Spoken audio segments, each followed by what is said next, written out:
Picture this. Jesus is at a dinner party, and instead of politely following the hand-washing ritual, he deliberately skips it.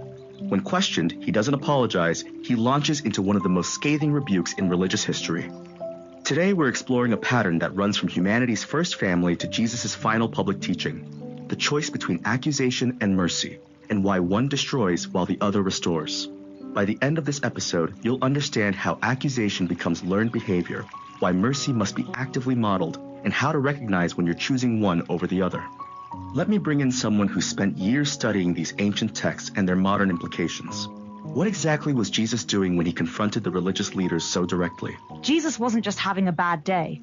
According to biblical scholars, this was strategic confrontation. In Matthew 23, he delivers what's called the 7 woes, a systematic takedown of religious hypocrisy.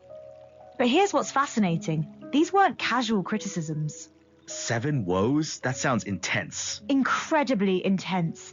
Jesus says, "Woe to you, scribes and Pharisees, hypocrites," repeatedly. According to Pastor Jason Elder's analysis, these function as prophetic lament and righteous judgment. It's not about punishment alone, it's grief, warning, and a call to repentance. So he's not just angry, he's heartbroken? Exactly. And the specific accusation is devastating. In Matthew 23:13, Jesus says they shut the kingdom of heaven in men's faces and lock people out. They're supposed to be opening doors to God, but they're slamming them shut. That's such a powerful image. But what were they actually doing wrong? According to the Blue Letter Bible commentary, they were binding heavy burdens, hard to bear on people's shoulders while refusing to move them with one of their fingers. They created impossible standards for others while finding loopholes for themselves. So it's the classic do as I say, not as I do situation? But worse. Jesus calls them blind guides in Matthew 23:16. And here's something wild. According to William Barclay's research, the Talmud actually describes 7 different types of Pharisees, and 6 of them are bad. Wait, their own religious texts criticize them? Oh yeah.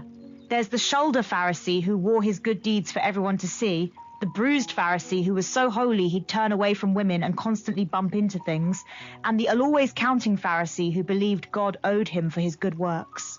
That's almost comical, but also tragic. They turned faith into performance art. And that's exactly what Jesus was confronting. According to Bible.org, Jesus deliberately provoked legalists. He could have healed people any day, but he often chose the Sabbath. He could have been discreet, but he did it openly. So he was intentionally picking fights? He was confronting sin. The research shows that Jesus had more conflicts with legalists than any other group. It wasn't adulterers or thieves who put him on the cross, it was the legalists. That's a sobering thought. But this pattern of accusation, where does it actually start? If we're looking at biblical narrative, it starts with the first family, Cain and Abel in Genesis 4. According to the Wikipedia entry, Cain was a farmer, Abel a shepherd. Both made sacrifices to God, but God had regard for Abel's offering and not Cain's. And that's where jealousy enters the picture? Exactly. Genesis 4:5 says Cain was very angry and his countenance fell. But here's what's crucial. God warns him. He says, "If you do not do well, sin is lurking at the door. Its desire is for you, but you must master it." So God gives him a choice? A clear choice.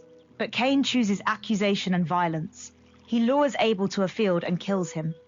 When God asks where Abel is, Cain responds with the famous line, "Am I my brother's keeper?" That question has echoed through history.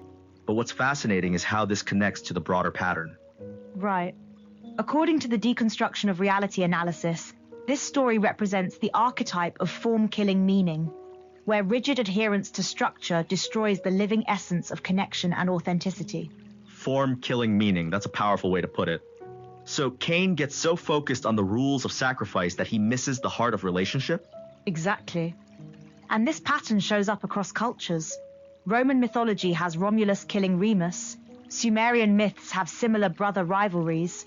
It suggests a universal human concern, the conflict between structure and vitality. So we're dealing with something fundamental to human nature here. And that brings us to the key insight.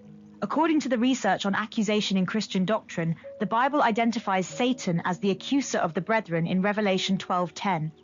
Accusation is literally described as a tool of the adversary. Wow. So when we choose accusation, we're aligning ourselves with something destructive? That's what the text suggests. But here's the contrast. Romans 8:33-34 asks, "Who will bring any charge against God's elect?" and answers that Christ intercedes for us. Instead of accusation, we get intercession. So mercy isn't just being nice, it's actually taking a stand against accusation? Absolutely. According to the CS Ministries research, mercy withholds punishment while grace gives undeserved blessings.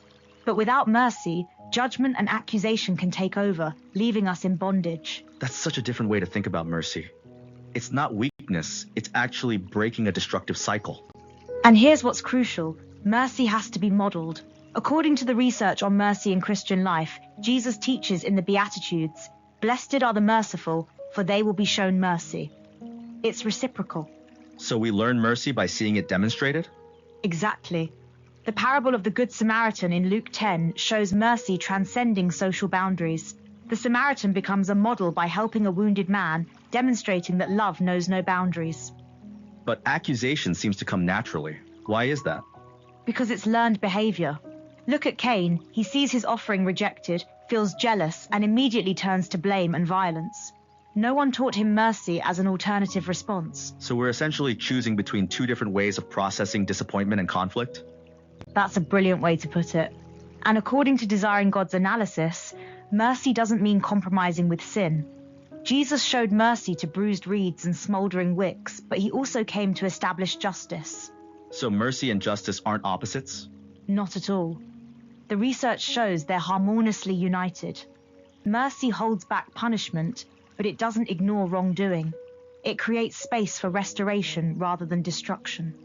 This is making me think about how we handle conflict in our own relationships. How often do we default to accusation? Probably more than we realize. The Pharisees thought they were being righteous when they accused others of breaking rules.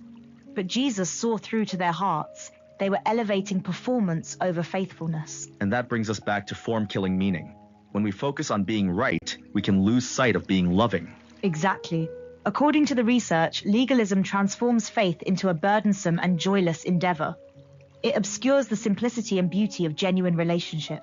So what does it look like practically to choose mercy over accusation? Well, the Hebrew word for mercy is chesed. It encompasses steadfast love, kindness, and loyalty.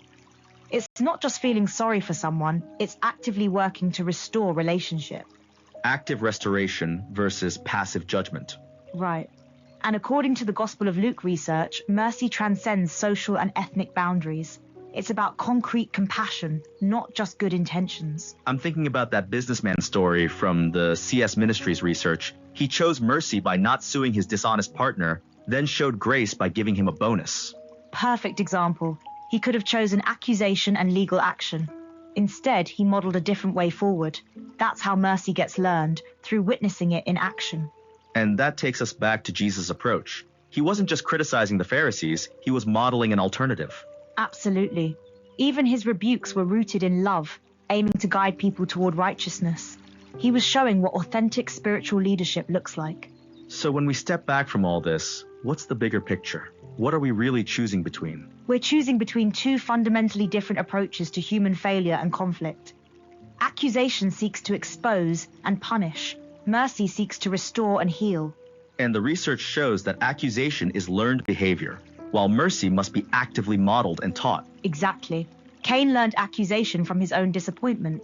But mercy, that requires someone to show us a different way. It requires intentional modeling.